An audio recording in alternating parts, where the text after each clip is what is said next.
A Philosopher's Guide. Have you ever stopped to wonder why we believe what scientists tell us? We trust that antibiotics will fight infections and that airplanes will stay in the sky. But what gives a scientific idea its power?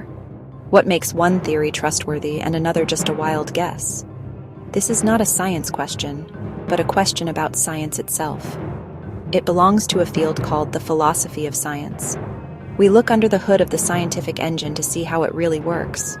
We ask, what are the rules that separate a groundbreaking discovery from a dead-end idea? It's a fascinating journey into the very foundation of knowledge, helping us understand the line between fact and fiction in a world overflowing with information. In our last discussion, we explored the world of logic and the tricky nature of existential claims. We talked about how hard it is to prove something doesn't exist. You can search your entire house for a dragon, but that doesn't prove one isn't hiding just beyond your garden wall. So, why should you, a student, an artist, a mechanic, or a parent, care about the philosophical rules that govern science? The answer is simple. Scientific claims are woven into the fabric of our modern lives. Technology, you use the food you eat, the medical care you receive, the policies your government enacts. When a doctor recommends a treatment, their advice is based on medical theories that have been rigorously tested. When engineers design a bridge, they rely on theories of physics that have proven to be incredibly reliable. If those theories were not properly vetted, the consequences could be disastrous. Trusting blindly is easy, but understanding why that trust is earned is true wisdom. Imagine a world without these rules.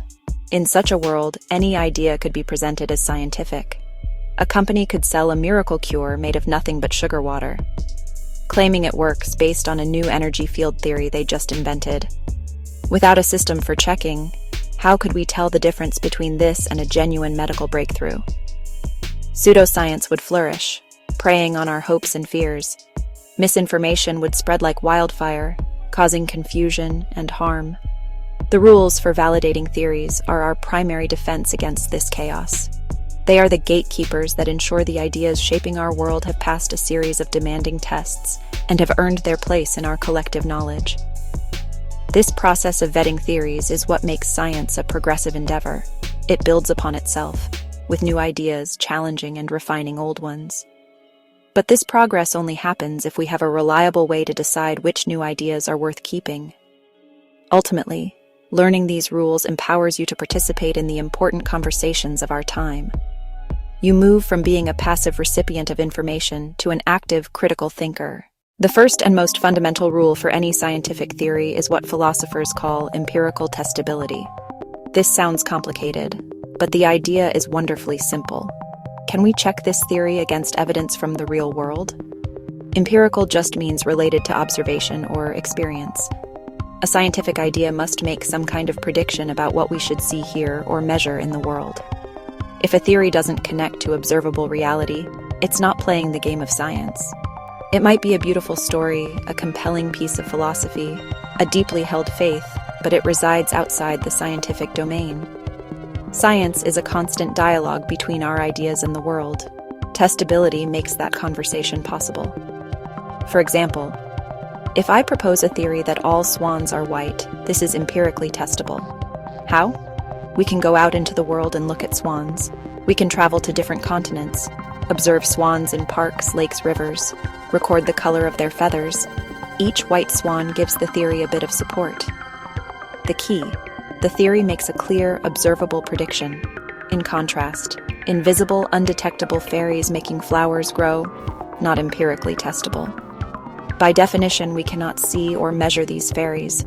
No evidence could bear on the theory, scientifically empty. This brings us to the second, perhaps most famous criterion, falsifiability. Popularized by Karl Popper, it flips scientific testing on its head. Popper: a scientific theory must be, in principle, provable wrong. Don't just seek confirmation, state what would demolish the theory.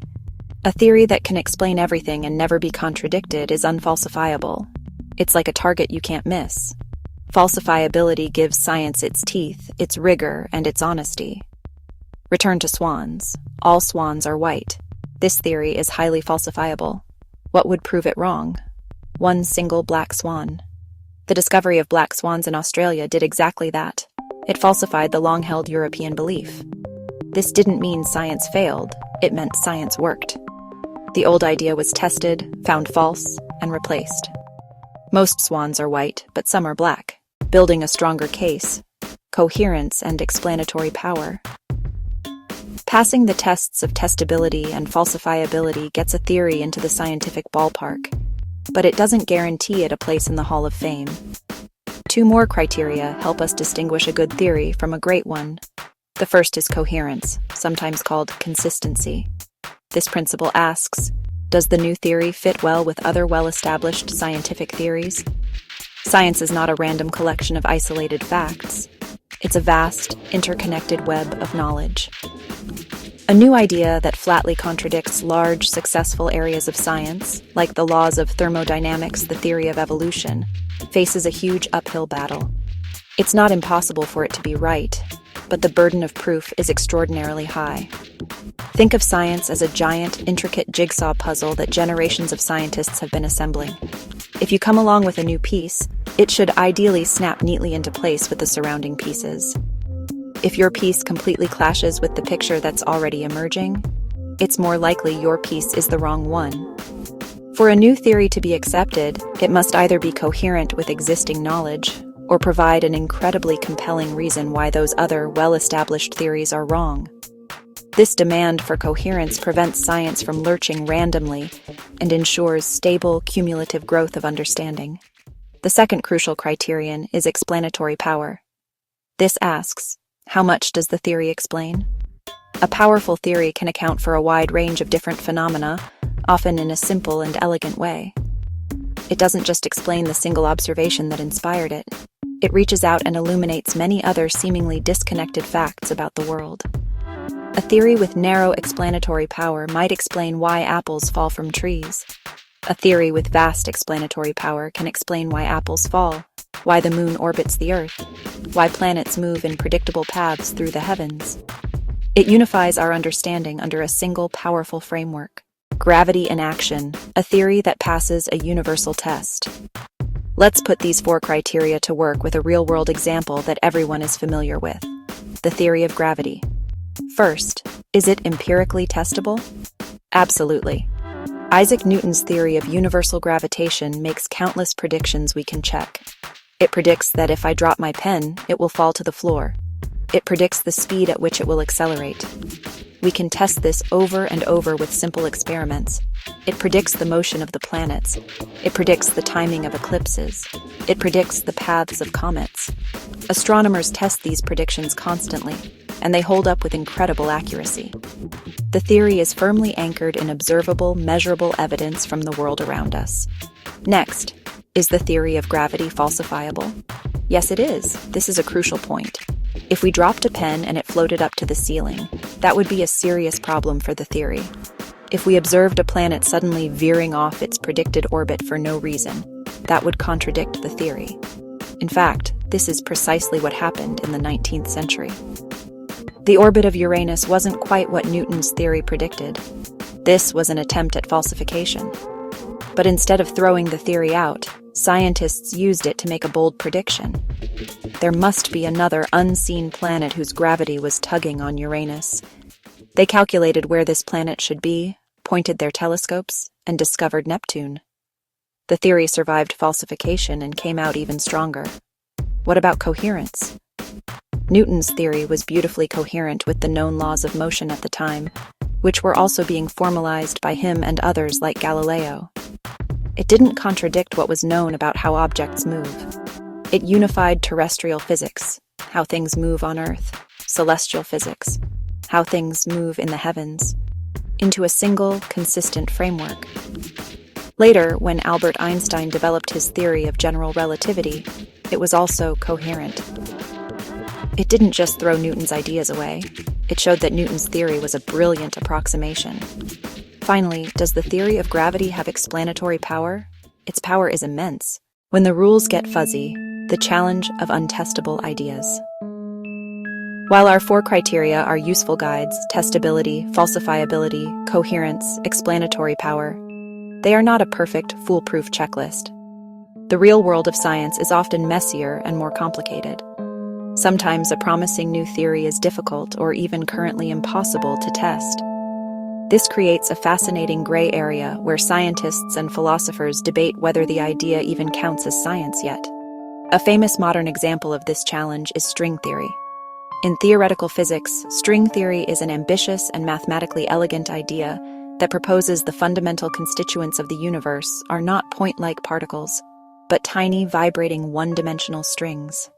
It has tremendous potential explanatory power, promising to unite general relativity, the science of the very large and quantum mechanics, the science of the very small, into a single theory of everything.